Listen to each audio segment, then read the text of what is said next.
उत्तर प्रदेश और बिहार दोनों एक साथ हो गए हैं और उत्तर प्रदेश और बिहार का दोनों जुझारू नेता आप लोग जानते हो न जानते हो, सतीश पाल जी को मैं अच्छी तरह जानता हूं। पीछे हमने कुछ लोगों को बताया था कि भैया यदि अपना समाज का रैली कर रहे हो तो उत्तर प्रदेश में हमारे दिग्गज नेता हैं, किसी न किसी को बुलाइए और तब जाकर के यहाँ पर रंग बेहतर जमेगा। संजोग है कि अब उत्तर प्रदेश का भी हेलो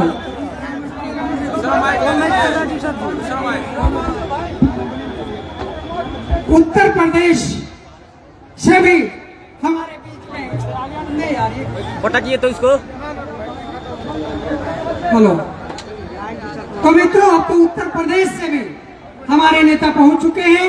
अब इनकी बातों को खास करके युवाओं से मेरा निवेदन है, प्रार्थना है, खाना फिर भी खा लेंगे, खाना रोज खाते हैं, सुबह शाम खाते हैं, लेकिन ये जो मंच से आप लोगों को ज्ञान रूपी खाना मिलेगा वह बार बार नहीं मिलेगा। इसलिए आप लोगों से निवेदन है कि आप लोग कृपया कुर्सी ग्रहण करें और हमारे नेता सतीश पाल जी की संबोधन को सुने। बहुत बहुत धन्यवाद। अब मैं माननीय सतीश पाल जी, संतोष जी से मैं कहना चाहूंगा कि संतोष जी, आप अपने नेता सतीश पाल जी को यदि माला है तो माला से स्वागत करें, नहीं है तो गले मिले, गले मिले।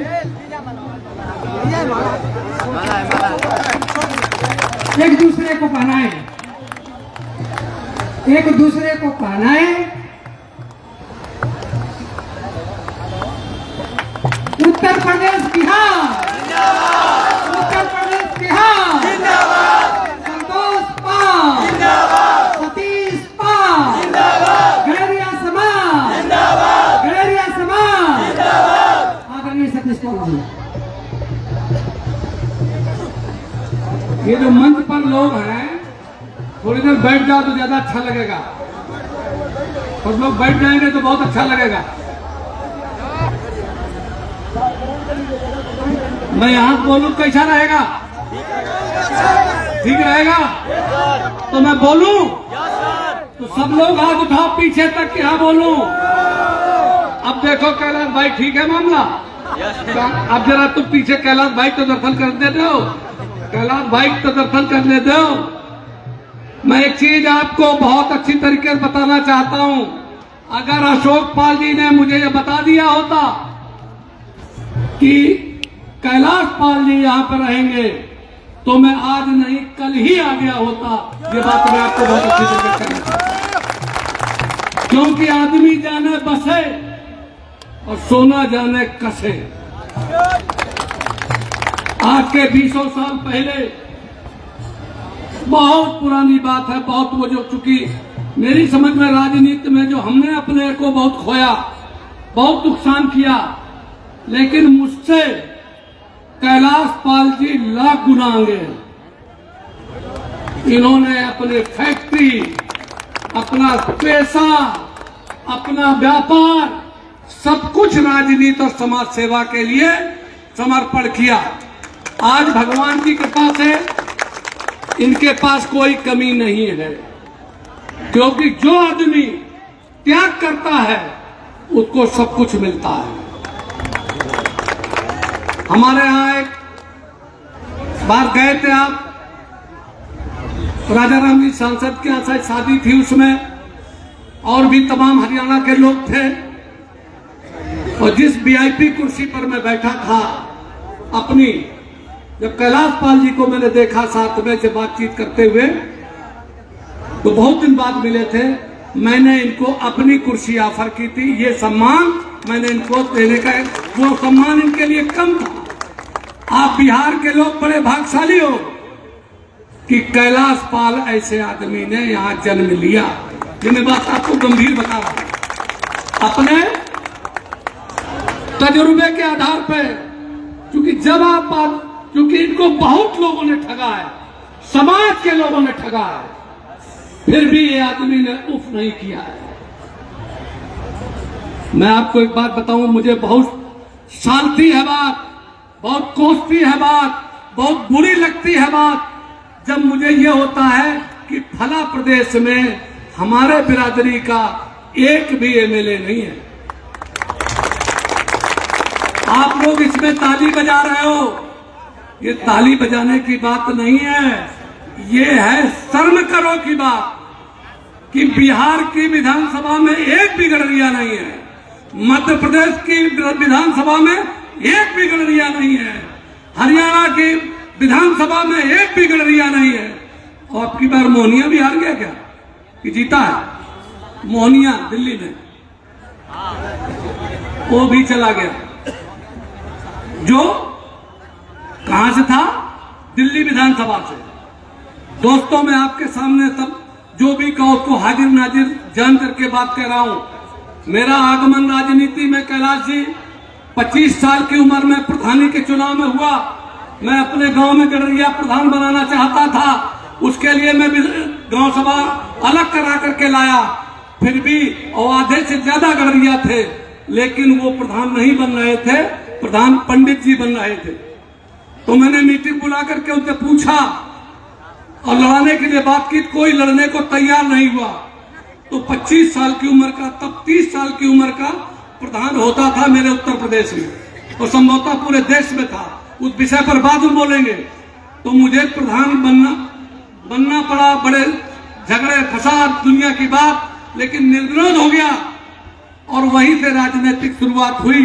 आज यहाँ पे खड़ा हूं तो इस बात का बहुत अंदर से कोप होता था कि उत्तर प्रदेश की विधानसभा में एक भी गडरिया नहीं है। उसके लिए हम प्रयत्नशील थे, प्रयासरत थे।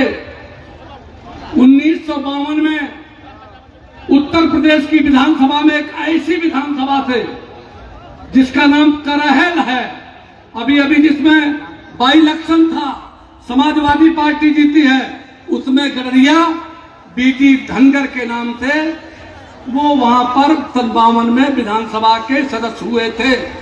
और सन 57 में, जिस साल मैं भारतवर्ष में आया था, जब मैं पैदा हुआ था, जब हम पैदा हुए थे, तब वो मैनपुरी के सांसद हुए थे स्वर्गीय बीडी धनगर साहब। और आज बड़े दुख की बात है कि उत्तर प्रदेश में एक भी गडरिया सांसद नहीं है। राजा रामपाल बने 2 बार, तीसरी बार अब की बार हार गए। मैं एक चीज कैलाश जी से कहना चाहता हूं, ये बात पता भी होगी उनको, और मैं उसे कहना नहीं चाहता, इसमें अभिमान होगा, घमंड होगा जो नहीं कहना चाहिए। लेकिन जब जब मैंने राजा राम जी को सपोर्ट किया तब तब जीते, लेकिन अब की बार हार गए, इसका बड़ा अफसोस है। लेकिन मैं क्योंकि भारतीय जनता पार्टी का हूं, वो समाजवादी पार्टी से थे, बातें कहनी नहीं चाहिए, आपको सब समझ में आ रहा है। लेकिन इतनी जरूर याद रखो कि हिंसा में भैया बैरी ला गए, हिस्से में भैया बैरी ला गए, रण में लगे दाहिनी बाएं। क्या? जब आला में, महाभारत के युद्ध में, चाहे जहां हो, चाहे दुश्मनी हो तुम्हारी एक दूसरे से, लेकिन चुनाव के समय पर अपने भाई का विरोध कभी मत करना, अंदर खाने के बाद करना। समझ गए? अगर हमारी बात से सहमत हो तो हाथ उठाओ। देखो उठा दिया। ये बिहार की धरती है जो बहुत क्रांतिकारी है। मैं बड़ा भाग्यशाली हूं, मैं इसीलिए आया कि मैं आज पटना के मैदान में भाषण जरूर करूंगा। हालांकि जब ये कह रहे थे, मैं सीधे नॉन स्टॉप आया हूं। जहां पर फ्रेश होना हुआ उस जगह पर एक जगह चाय पी, और जहां मैं फ्रेश हुआ वहां इन लोगों ने पूरी खाई जो डलिया बंदी धरी थी। क्यों? मिटा दो अपनी हस्ती को, अगर कुछ मर्तबा चाहो, दाना खाक में मिलकर गुले गुलजार होता। 5 पांडवों ने महाभारत का युद्ध जीत लिया और 100 कौरव मारे गए। आपके बीच में मैं कहना चाहता हूं कैलाश भैया से कि आप पूरे देश की बागडोर संभालिए, मैंने एक राष्ट्रीय पाल बघेल गड़रिया चरवाहा महासभा बनाई है, उसका मैं राष्ट्रीय अध्यक्ष स्वयं हूं। मैं उसमें राष्ट्रीय अध्यक्ष नहीं रहना चाहता।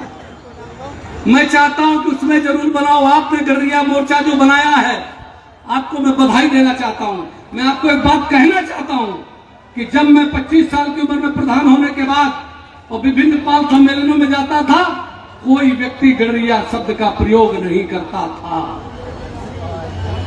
जैसे गड़रिया कोई चोर हो, मतलब चोर हो, उठाईगीर हो, लुच्चा हो, लफंगा हो, डकैत हो, माने हमने कोई चोरी काम किया हो, जबकि इतनी सम्मानित कौम है पूरे दुनिया की। ईसा मसीह गड़रिया थे, मोहम्मद साहब गड़रिया थे, बड़े चरवाहे थे दोनों आदमी, और तीसरे भगवान कृष्ण भी चरवाहे थे। हम लोग भी चरवाहे हैं।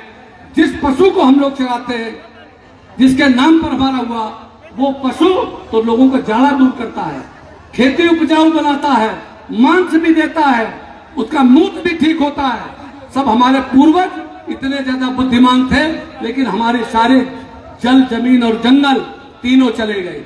चले गए नहीं चले गए? आज जरूरत इस बात की है कि हम सरकार के द्वारा जितनी भी सुविधाएं हैं उनको छिना लें, उनको झटक लें, उनको जिस तरीके से उस तरीके से करें। लेकिन कौन करेगा इस काम को? बताओ कौन करेगा? कहां गए संतोष जी? कहां गए संतोष? बताओ कैसे काम चलिए हुए? भाई चले गए संतोष जी। सरकार जब देश गुलाम था तो देश को आजाद कराना था, लेकिन आज देश आजाद है। आज देश आजाद है। इस देश पे जितने संसाधन हैं, जितनी सुविधाएं हैं, जितना भी सरकारी पैसा है, उस पर सब पे मेरा हक है। मैंने उत्तर प्रदेश के मुख्यमंत्री राजनाथ सिंह जी को, श्री राजनाथ सिंह से कहा था कि मंडल कमीशन में विभाजन कर दो। उन्होंने मेरे कहने से किया, और उसका आधार कहां का है? उस पर मैंने कहा कर्पूरी ठाकुर फार्मूला लागू करो। वो कर्पूरी ठाकुर कहां पैदा हुए थे? बिहार की धरती पर पैदा हुए। इसलिए मैं कर्पूरी ठाकुर के चरणों में नमन करता हूं और बिहार की धरती को भी नमन करता हूं। दोस्तों, आप लोग उस धरती से हो जहां पर न्याय किया एक नई बिरादरी के आदमी ने, और आप तो गड़रिया बिरादरी के हो। समझो दिक्कत क्या है। दिक्कत आपकी नहीं है, दिक्कत आप लोगों के द्वारा नहीं है, दिक्कत मेरे द्वारा है, क्योंकि नेता कोई ऐसा पैदा नहीं हुआ जो आपको युद्ध जिता देता। मैंने पहले दिन कैलाश जी को देख लिया था, लेकिन कैलाश जी, लेकिन देर सही दुरुस्त सही। कभी भी पिछली बातों को मत दोहराओ। जो कल नुकसान हो गया उससे सीखो और भविष्य के लिए ऐसी योजना बनाओ। मैं एक चीज बता रहा हूं कि आज आप पटना में रैली किए हो, यही रैली अब दिल्ली में करो। कहां है संतोष?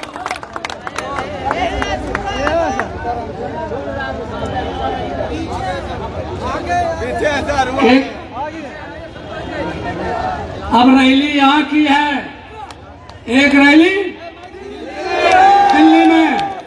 और काशीराम जी कहते थे, एक बात याद रखना, तुम्हारे बिहार में जितने नेता बने हैं सिर्फ रेल के बदौलत बने हैं। क्यों? कि आना फ्री और जाना फ्री, और पकड़ जाए तो खाना फ्री।